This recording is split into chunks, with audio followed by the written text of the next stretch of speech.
भाइयों बहनों, ममता को निकाल दो, टाटा बाय बाय कह दो। कट मनी वालों को, सिंडिकेट वालों को उल्टा लटका कर सीधा करने का काम भारतीय जनता पार्टी की सरकार करे। ভোট যুদ্ধ শুরু হতে না হতেই অ্যাকশন মোডে নেমে পড়েছে বিজেপি। একদিকে যখন অভিষেক বন্দ্যোপাধ্যায় এবং মমতা বন্দ্যোপাধ্যায় দিনের পর দিন হুঁশিয়ারি দিয়ে যাচ্ছে রবীন্দ্রসঙ্গীতের পাশাপাশি নাকি এবারে ভোটে ডিজেও বাজবে, অন্যদিকে সন্ত্রাস রাজের বিরুদ্ধে কড়া হুঁশিয়ারি দিলেন অমিত শাহ। পরিষ্কার বলে দিচ্ছেন যারা এই সন্ত্রাস রাজ, যারা সিন্ডিকেট চালাচ্ছে তাদেরকে কিন্তু উল্টো করে সোজা ঝোলাবে, এমন হুঁশিয়ারি আজকে সভা থেকে অমিত শাহ দিয়েছেন।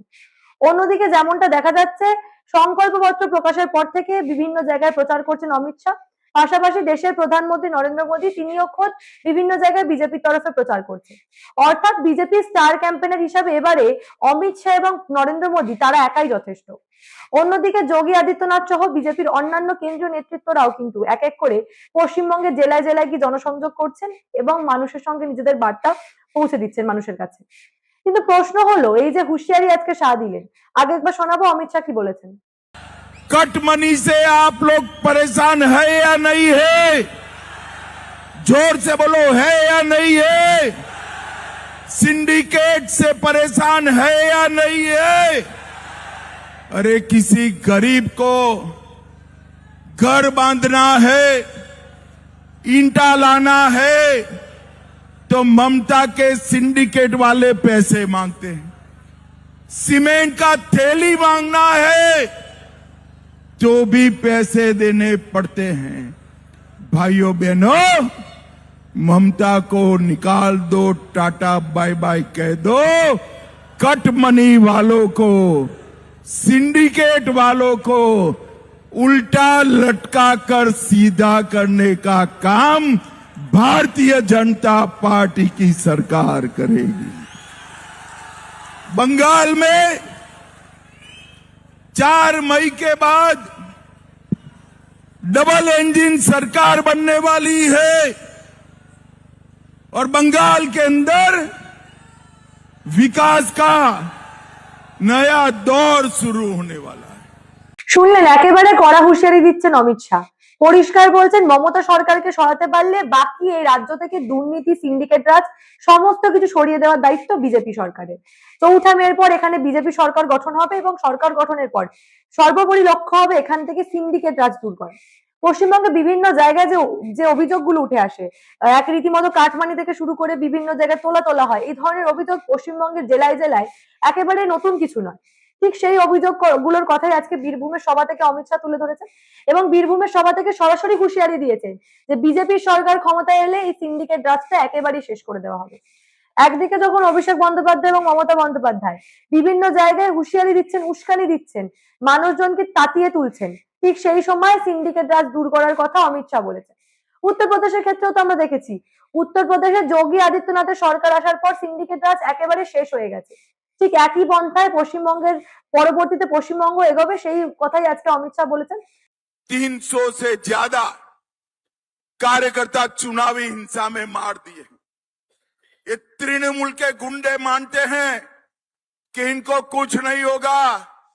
मैं आज इस मंच से तृणमूल के गुंडों को कहने आया हूं, जिनने भाजपा कार्यकर्ता को परेशान करा है, सरकार होने के बाद सबका हिसाब किताब बरोबर करने का काम।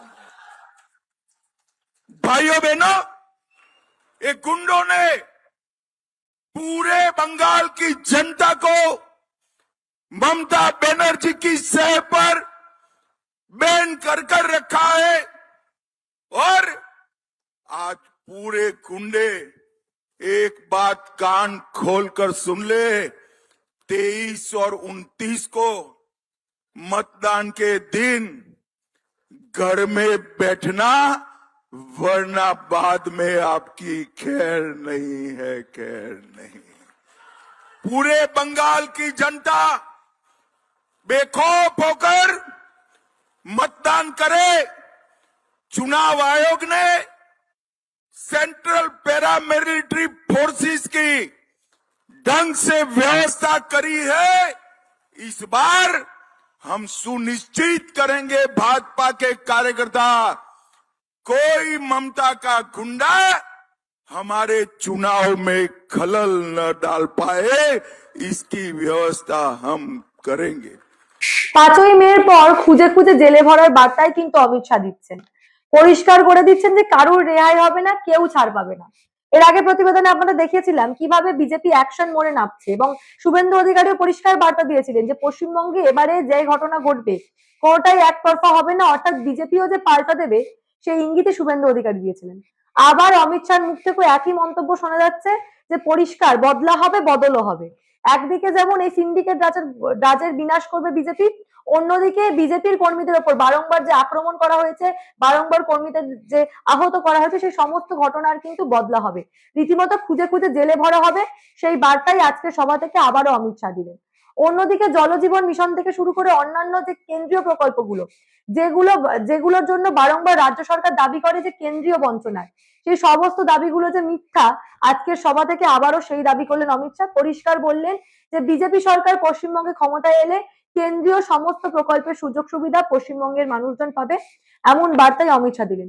কেবলমাত্র অমিত শাহ নন, বিজেপির অন্যান্য যারা ক্যাম্পেনার তারাও কিন্তু আজকে জেলায় জেলায় ঘুরে একইভাবে প্রচার করছেন এবং সমস্ত জায়গা থেকে ঠিক একই বার্তা দিচ্ছেন। তাহলে আপনারাই বলুন, কি বুঝছেন? বিজেপি কি সত্যি এবারে পাল্টা দেওয়ার জন্য প্রস্তুত? একদিকে যখন অমিত শাহ বীরভূমের মঞ্চ থেকে পরিষ্কার বলছেন যে সিন্ডিকেট রাজের বিনাশ হবে এবং তার জন্য বিজেপি প্রয়োজনে খুঁজে খুঁজে জেলে পড়বে, সেই প্রতিশ্রুতি কিন্তু বীরভূমের সভা থেকে অমিত শাহ দিচ্ছেন। অন্যদিকে আগের প্রতিবেদনে যেমনটা দেখেছিলাম শুভেন্দু অধিকারীর মুখ থেকেও একই বক্তব্য আপনারা শুনেছেন যে পাল্টা হবে। অর্থাৎ সত্যি সত্যি কি ভোট যুদ্ধ শুরু হওয়ার পর বিজেপিও তৃণমূলকে একইভাবে পাল্টা দেবে? ইতিমধ্যে কিন্তু বিভিন্ন জেলায় বিজেপি কর্মীদের বাড়িতে ঢুকে আগুন লাগিয়ে দেওয়ার ঘটনা, পাশাপাশি নেতাদের ওপর আক্রমণ ইত্যাদি ঘটনা কিন্তু শুরু হয়ে গেছে। বিভিন্ন জায়গায় একই চিত্র, জেলায় জেলায় একই চিত্র দেখা যাচ্ছে। সেই ঘটনাগুলোর কি পাল্টা সত্যি সত্যি বিজেপি দিতে পারবে? এই বিষয় নিয়ে আপনাদের মূল্যবান এবং গুরুত্বপূর্ণ মতামত অবশ্যই আমাকে জানাবেন দ্য নিউজ বাংলা কমেন্ট সেকশনে এবং দেখতে থাকুন দ্য নিউজ বাংলা।